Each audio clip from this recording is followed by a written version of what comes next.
এর জন্য আমি মাস্কারা দেই না। এগুলো আমি মেলা থেকে কিনছিলাম। হ্যালো এভরিওয়ান, তো অনেক দিন ধরেই ভিডিও আপলোড দেওয়া হয় না, তো চলো আজকে একটা গেট রেডি উইথ মি করে ফেলি। আমার আই মেকআপ করতে গেলে চোখের উপরে জায়গা খুবই কম থাকার জন্য আমার আই মেকআপ একদমই ভালো হয় না। এখন এটা যেই করুক না কেন, বেশি দিলে পরে আমার ভূত ভূত লাগে। ভ্রুগুলোকে আমি আগেই সেট করে নিছি, এখন জাস্ট একটু ঢং করলাম। ওকে। ওয়েট, আমি দিয়ে আসতেছি। I am back. Favourite part হচ্ছে ব্লাশ। ব্লাশ লাগাবো এখানে আমি। আগে আমার কাছে খুব একটা ব্লাশ ভালো লাগতো না, এখন আবার মোটামুটি ভালো লাগে। আমি ফোন কোনো কিছু না দেখে দিতে পারি না, আমি দিয়ে আসতেছি। হি ভূত হয়ে ফিরে আসলাম। ব্লাশ দেওয়া কমপ্লিট, এবার আমি লিপস্টিক দিব অ্যান্ড আইলাইনার, আর তাতেই আমার হয়ে যাবে।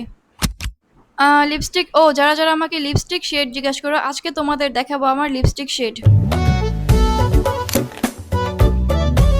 ফার্স্টে লিপটাকে লাইন করে নিছি, এবার আমি ইউজ করবো এইটা। এই মোটা লাইনারটা যে আমার কবের সেটা আমার নিজেরও মনে নাই, হঠাৎ করেই খুঁজে পাইছি। এখন এটার উপর আরেকটা দিব। এটা হচ্ছে আমার ভাস্তির, আমি তার কাছ থেকে নিয়ে চলে আসছি। কারণ এটা আমার পছন্দ হয়েছে। লালালা লালা, এই তো ডান।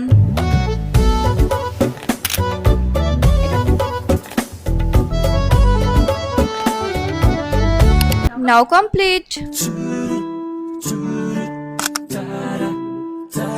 আয়নাটা কিউট না? ও, সেটিং স্প্রে দিতেই তো আমি ভুলে গেছি। আইলাইনার দেই নাই। আইলাইনার দিতে গেলে এখন আমি শেষ হয়ে যাবো, আমি আয়না থেকে ভালো করে দিয়ে আসতেছি।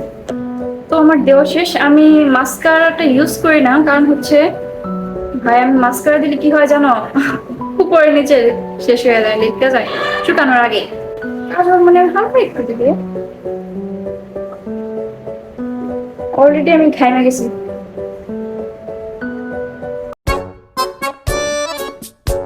এর জন্য আমি মাস্কারা দেই না। এই হচ্ছে আমার অবস্থা। আমার একটু তাড়াহুড়া আছে, আর আমি দেখো কালকে নাকের এখানে চিমটাইছি, চিমটায় আমার এখানে দাগ পড়ে গেছে। এটাই বাস্তব। বিলাই বিলাই লাগতেছে এই দাগটার জন্য।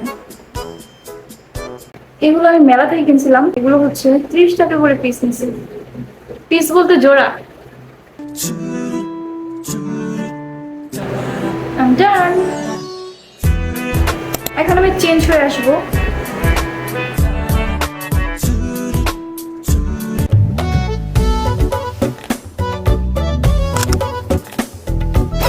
আচ্ছা, বেশি দেরি করে লাভ নেই, আমি এখন বের হবো। Okay bye. তো আমি রেডি হয়ে গিয়েছি, এখন সোজা যাবো জয়নুল আবেদীন পার্কে।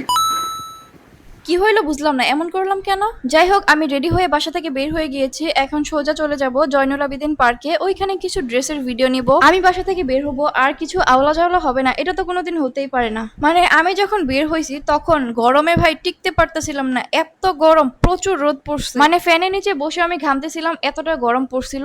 আর আকাশ দেখে তো মানে বোঝার কিছুই নাই যে আজকে বৃষ্টি হবে। আমি আসলে একটা কপাল পোড়া। এছাড়াও আজকে আমার প্ল্যান ছিল যে আজকে কিছু রিলস বানাবো, কিন্তু তার হলোই না।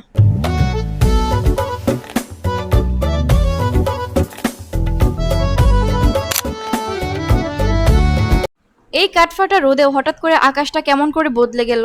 ভাই গিরগিটিও তো এত তাড়াতাড়ি রং বদলায় না। বাই দ্য ওয়ে, বৃষ্টি আসার আগ মুহূর্তটা কিন্তু অনেক অনেক সুন্দর।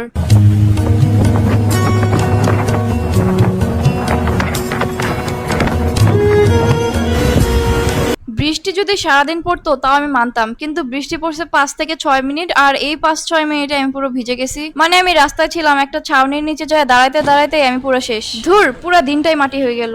তারপর আর কি, বাসায় চলে গেলাম। ধুর, থাকো তোমরা, বিদায়।